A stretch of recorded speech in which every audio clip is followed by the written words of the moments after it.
Sarap talaga pag gulay tsaka isda. Perfect na perfect. Siyempre naman. Namay ko ah.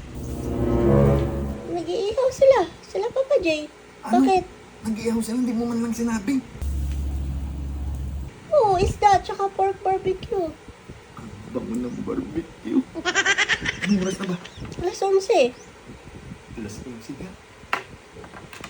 Makikain ulit tayo. Paglutok na. A few moments later.